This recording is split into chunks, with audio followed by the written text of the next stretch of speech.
नमस्कार, आप देख रहे हैं मनी गुरु। मैं हूं स्वाति रायना। होम लोन पर आज हम खास तौर पर बात करेंगे। आजकल हर आदमी की जरूरत बन गई है। एक घर का सपना पूरा करने में होम लोन एक पहली नींव है जिसके ऊपर आप अपना आशियाना सजाते हैं। तो क्या होम लोन के बारे में यही सबसे अच्छी बात है और बड़ी बात है? जी नहीं, आपके होम लोन के और भी कई फायदे हैं।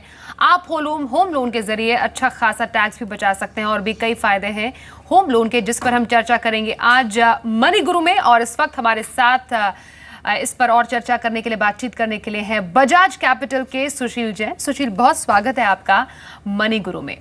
एक अदद घर का सपना हर किसी की ख्वाहिश होती है, लेकिन पैसों की कमी हो तो होम लोन लिया जाता है। लेकिन फायदे इसके ढेरों हैं जिस पर आज हम चर्चा करने जा रहे हैं और आपसे ज़रूर इस पर कुछ गोल्डन टिप्स लेंगे सुशील। हम सबसे पहले हम जानना चाहेंगे कि आखिरकार जो टैक्स बेनिफिट्स होते हैं होम लोन के, उसको कैसे अवेल किया जा सकता है, ज़्यादा से ज़्यादा क्या फ़ायदा हो सकता है और नियम क्या कहता है?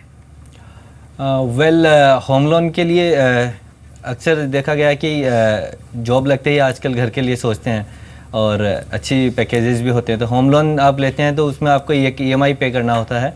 हर महीने की ये जो EMI जाती है उसमें आपको दो कंपोनेंट्स होते हैं, जिसमें एक होता है इंटरेस्ट पार्ट और एक प्रिंसिपल पार्ट।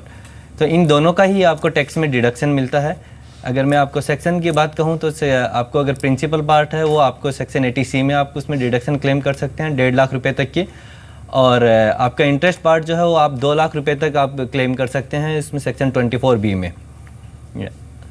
जी, तो ये कुछ फायदे हैं। कैसे आपको कितनी टैक्स छूट मिलेगी और किन सेक्शन के तहत आपको छूट मिल सकती है, ये आपने बताया सुशील। लेकिन कई लोग होते हैं जो कि जॉइंटली होम लोन लेते हैं, जैसे एक हस्बैंड है और एक वाइफ है, दोनों ने जॉइंटली होम लोन लिया है। क्या दोनों टैक्स डिडक्शन क्लेम कर सकते हैं इसमें? इस पर रूल क्या कहता है? ये बहुत अच्छा एक प्लानिंग होती है। जब फाइनेंशियल प्लानर हम सबको एडवाइस करते हैं, अगर आप दोनों वर्किंग कपल है तो आप जॉइंट होम लोन में जाइए। इसमें आपको ड्यूअल बेनिफिट मिलता है। दोनों ही अपनी अपनी सेपरेट कैपेसिटी में आप टैक्स का डिडक्शन क्लेम कर सकते हैं। दोनों को ही 80C का बेनिफिट भी मिलेगा और सेक्शन 24B का भी मिलेगा। इस तरीके से दोनों 1.5 लाख रुपए 80C में और 2 लाख रुपए करके आप सेक्शन 24B के डिडक्शन क्लेम कर सकते हैं। ऑलराइट। और क्या कुछ परसेंटेज होता है इसमें कि अगर जैसे हस्बैंड ने लिया हुआ है होम लोन, एक पर्टिकुलर परसेंट है जिसका हिस्सा हस्बैंड को देना है और वाइफ का एक पर्टिकुलर परसेंट होता है, कि दोनों 50-50 केस में हिस्सेदारी रखते हैं? ये डिपेंड करता है आपकी ओनरशिप के ऊपर। जब आप अप्लाई करते हो और घर की जब रजिस्ट्री कराते हो, नॉर्मली ये 50-50% ही रखते हैं। लेकिन अगर स्पाउस जो मैक्सिमम अर्निंग वाला है उनको ज़्यादा रखनी चाहिए। जिसकी सैलरी ज़्यादा है, इनकम ज़्यादा है, उनको 75% तक भी ज़्यादा भी रख सकते हैं। और बाकी 25 जिसकी कम अर्निंग है, उससे क्या होगा कि आपका टैक्स के बेनिफिट्स में एडजस्टमेंट में बहुत फ़ायदा मिलेगा। ऑलराइट। और कई से सवाल भी आते हैं सुशील हमारे पास कि टैक्स बेनिफिट अगर लेना है, होम लोन के साथ साथ HRA अगर किसी को क्लेम करना है, क्या ये पॉसिबल है? कितना फीजिबल होता है और इसके क्या बेनिफिट्स होते हैं? होम लोन के साथ आप HRA क्लेम कर सकते हैं। आपको ये देखना होगा कि जो आप जिस प्रॉपर्टी पे आपने लोन ले रखा है और उसकी पोजीशन अगर आपको मिल गई है तो आप वो डिडक्शन क्लेम कर सकते हैं। साथ में आप अगर रेंटेड प्रॉपर्टी पे रहते हो तो HRA भी क्लेम कर सकते हो।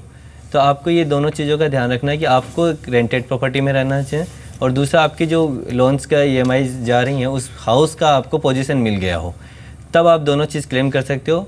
इसमें एक बात ध्यान रखने की होगी कि जो आप दूसरा जिस पे लोन चल रहा है उसकी जो भी इनकम होगी, जो भी रेंटेड इनकम होगी, वो आपको डिडक्ट करनी पड़ेगी आपकी इंटरेस्ट इनकम से। देन जो बचेगा उस पर आप क्लेम कर सकते हो। ऑलराइट। और एक जो को एप्लीकेंट होता है, क्या उसको भी टैक्स छूट मिल सकती है?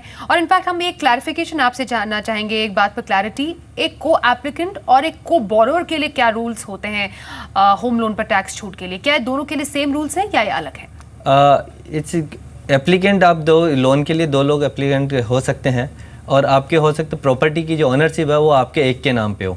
सो आपको टैक्स डिडक्शन क्लेम करने के लिए आपको दोनों ही कंडीशन फुलफिल करनी होती है। आपको एप्लीकेंट भी होना होगा लोन के लिए एंड आपको ओनरशिप भी होनी पड़ेगी।